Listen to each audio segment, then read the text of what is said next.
ಅಮೃತವಾಗಿ ಅವರೆಲ್ಲರಿಗೂ ಒಳ್ಳೆ ಸಿಗಲಿ. ಅರ್ಥಿನಾಂ ಉದಕಂ ದತ್ತಂ. ಅರ್ಥಿನಾಮ್ ಅಂದರೆ ಯಾರೋ ಒಂದು ಡ್ರಾಪು ನೀರಿಗೋಸ್ಕರ ಎಷ್ಟೋ ಜನ ಒದ್ದಾಡ್ತಾರೆ. ಅವ್ರಿಗೆಲ್ಲ ಅರ್ಥಿನಾಮ್, ಯಾರ್ಯಾರು ಅನ್ನ ಊಟ ಕೇಳ್ತಾ ಇದ್ದಾರೋ, ನೀರು ಕೇಳ್ತಾರೆ, ಅವ್ರಿಗೆಲ್ಲ ಅರ್ಥಿನಾಮ್ ಉದಕಂ ದಿಷ್ಟಂ ಅಕ್ಷಯಂ ಉಪದಿಷ್ಟು. ನಾನು ಮಾಡೋದು ಊಟ ತಿಂಡಿ ಎಲ್ಲ ಅಕ್ಷಯವಾಗಲಿ, ಈ ಪ್ರಪಂಚದಲ್ಲಿ ಎಲ್ಲರಿಗೂ ಸೇರಲಿ ಅನ್ನೋ ಒಂದು ಉದಾತ್ತ ಮನಸ್ಸಿನಿಂದ ನಾವೇನು ಮಾಡ್ತೀವಿ, ನಮ್ಮ ಹಿಂದೂ ಧರ್ಮದಲ್ಲಿ ಏನು ಮಾಡ್ತೀವಿ, ಎಲ್ಲರಿಗೂ ಸೇರಲಿ, ಎಲ್ಲರಿಗೂ ಒಳ್ಳೆಯದಾಗಿ ಅನ್ನೋ ಒಂದು ಉದಾತ್ತವಾದ ಮನಸ್ಸಿಂದ ಬಿಟ್ಟೆ.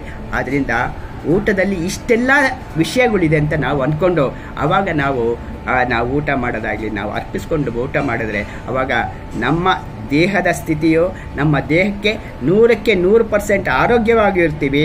ನಮ್ಮ ಮನಸ್ಸು ಆರೋಗ್ಯವಾಗಿರುತ್ತೆ, ನಮ್ಮ ಕೃತಿಗಳು ಆರೋಗ್ಯವಾಗಿರುತ್ತೆ, ನಾವು ಮಾಡೋ ಕೆಲಸಗಳು ಆರೋಗ್ಯತನ ಅನುಸರಿಸುತ್ತೆ. ಅದರಿಂದ ಎಲ್ಲರಿಗೂ ಈ ರೀತಿ ಎಲ್ಲನೂ ಮಾಡಬೇಕು. ಥ್ಯಾಂಕ್ ಯು, ಧನ್ಯವಾದಗಳು.